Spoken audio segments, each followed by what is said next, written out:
नमस्कार। अमन study point पर आप लोगों का हार्दिक स्वागत है। देखिए दोस्तों, आज से यूपी ट्रिपल एससी लोअर की प्रिपरेशन के लिए वीडियो स्टार्ट हो रही हैं।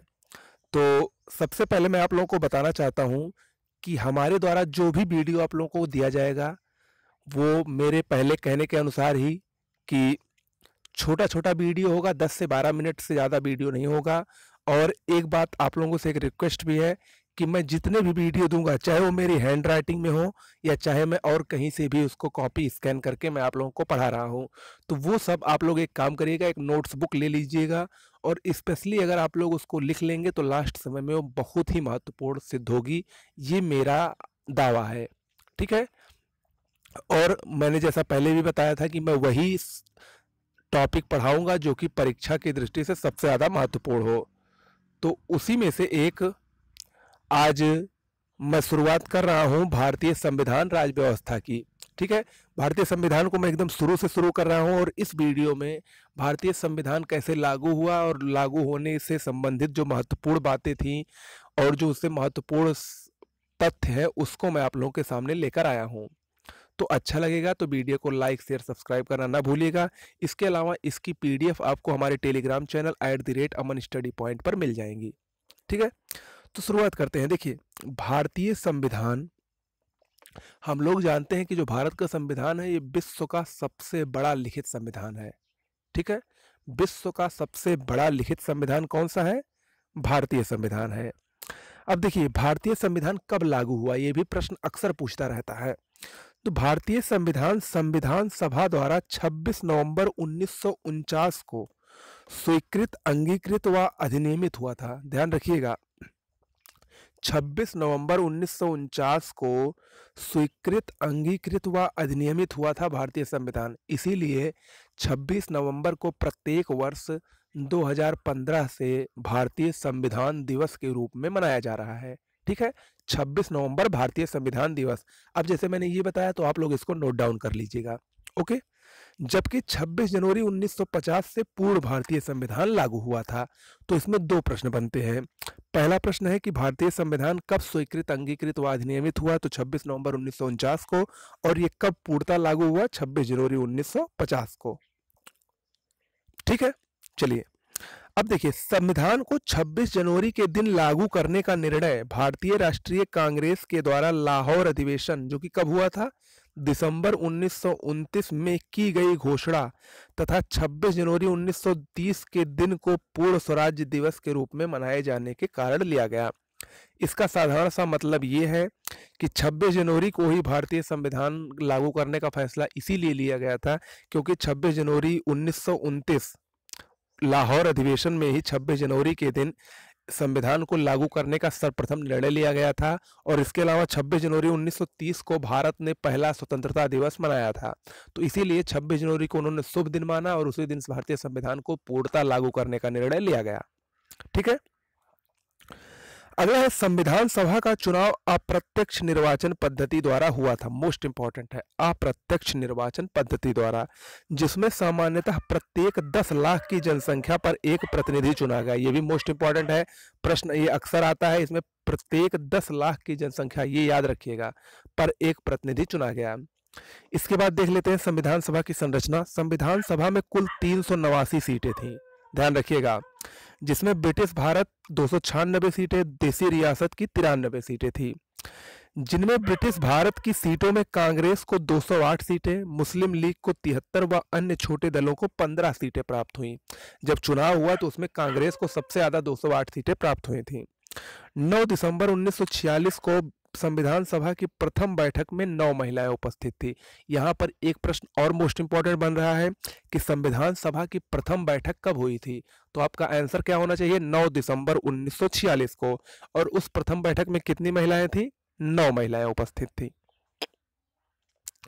आगे बढ़ते हैं। संविधान की निर्माण प्रक्रिया में श्री BN राव को संवैधानिक सलाहकार नियुक्त किया गया। भारत के प्रथम संवैधानिक सलाहकार कौन थे? BN Rao, okay, Virendranath Rao. तथा विश्व के लगभग 60 महत्वपूर्ण देशों के संविधान का अध्ययन किया गया। देखिए, भारत का संविधान हम लोग जानते हैं कि विश्व के कई संविधानों से भारत के कई संविधान के जो स्रोत हैं वो लिए गए हैं। इनको हम अलग से एक वीडियो में आपको बताएंगे जो जो इम्पोर्टेंट है परीक्षा की दृष्टि से। ठीक है। संविधान सभा की पहली बैठक 9 दिसंबर 1946 को हुई थी, जैसा कि मैंने पहले बताया। संविधान के फाइनल ड्राफ्ट को बनाने में 2 साल 11 माह 18 दिनों का समय लगा था। ये भी मोस्ट इंपॉर्टेंट है। संविधान को बनाने में कितना समय लगा था? 2 साल 11 माह 18 दिन, लगभग 3 साल। ठीक है। अगला है संविधान सभा में संविधान का प्रथम वाचन 4 से 9 नवंबर 1948 तक, द्वितीय वाचन 15 नवंबर 1948 से 17 अक्टूबर 1949 तक तथा तृतीय वाचन 14 नवंबर से 26 नवंबर 1949 तक चला। तो यानी संविधान सभा में संविधान पर चर्चा के लिए कितने वाचन हुए? 3 वाचन हुए, प्रथम वाचन, द्वितीय वाचन और तृतीय वाचन। ये कभी कभी पूछता है किसी किसी परीक्षाओं में, हालांकि बहुत ज़्यादा इंपॉर्टेंट नहीं है, लेकिन फिर भी आप लोग इसको देख लीजिएगा। अगला है एस.एन. मुखर्जी संविधान सभा के मुख्य प्रारूपकार थे। मोस्ट इंपॉर्टेंट है, संविधान सभा के मुख्य प्रारूपकार कौन थे? एस.एन. बनर्जी थे। संविधान सभा के 7वें अधिवेशन में महात्मा गांधी को श्रद्धांजलि अर्पित की गई। अगला है भारतीय संविधान की मूल प्रतियों को हीलियम में रखकर सुरक्षित रखा गया है। ये भी कभी कभी पूछ सकता है, किसी वनडे एग्जाम के लिए इंपॉर्टेंट है। इसके अलावा जो अगला पॉइंट है ये मोस्ट इंपॉर्टेंट है। भारतीय संविधान पूर्णतः हस्तलिखित है। इसे श्री प्रेम बिहारी नारायण रायजादा ने लिखा था। मोस्ट इंपॉर्टेंट, किसने लिखा था? प्रेम बिहारी नारायण रायजादा। ये प्रश्न कई बार परीक्षाओं में आ चुका है। ठीक है, तो मोस्ट इंपॉर्टेंट है ये। अगला है मूल संविधान में कुल 395 अनुच्छेद, 22 भाग व 8 अनुसूचियां थी। ध्यान रखिएगा, मूल संविधान में कितने अनुच्छेद थे? 395। कितने भाग थे? 22 भाग थे। और कितनी अनुसूचियां थी? 8 अनुसूचियां थी। वर्तमान भारतीय संविधान में लगभग 465 अनुच्छेद, 25 भाग और 12 अनुसूचियां हैं। ठीक है। देखिए, देखा जाए तो संविधान में अभी भी अनुच्छेद 395 ही है और भाग 22 ही है। ठीक है, लेकिन उसमें कई खंड कर दिए गए हैं। जैसे अनुच्छेद में भी कई एक अनुच्छेद में उसके उपखंड बना दिए गए हैं। तो ऐसे में 465 अनुच्छेद लगभग वर्तमान में और 25 भाग हो गए, जिसमें देखिए लिखा है 4 का, 14 का, 9 का, 9 खा के जोड़े जाने तथा 7 के निरसित किए जाने के बाद 22 भाग है। ठीक है, हालांकि अभी भी अंतिम अंकित अनुच्छेद संख्या 395 और भाग संख्या 22 ही है, जैसा कि मैंने अभी आपको बताया। देखिए, भाग, अनुसूचियां और प्रमुख अनुच्छेद ये आपको जल्दी ही वीडियो में मिलेंगे।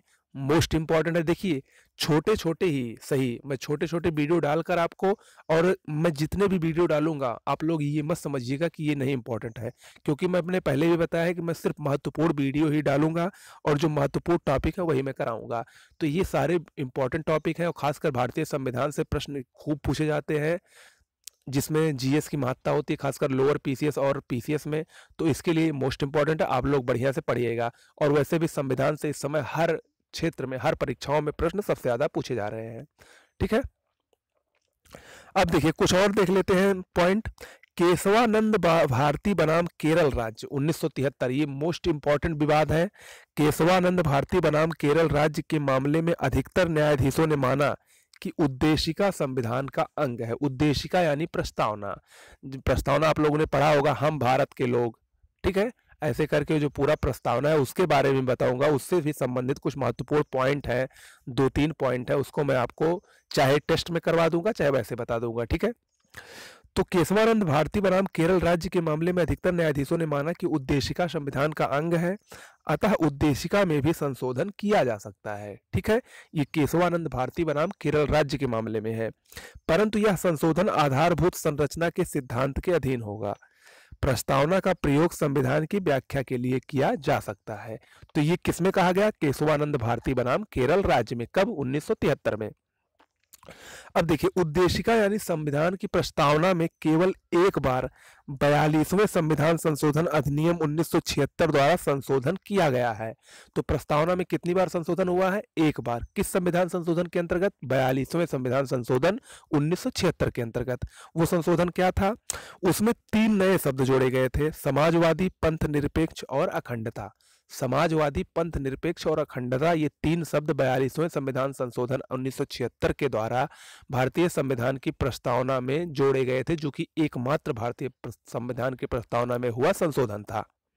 ठीक है, तो ये कुछ भारतीय संविधान से संबंधित अति महत्वपूर्ण तथ्य हो गए, जिसको कि मैंने आप लोगों के सामने प्रस्तुत किया। उम्मीद है आप लोगों को अच्छा लगा होगा।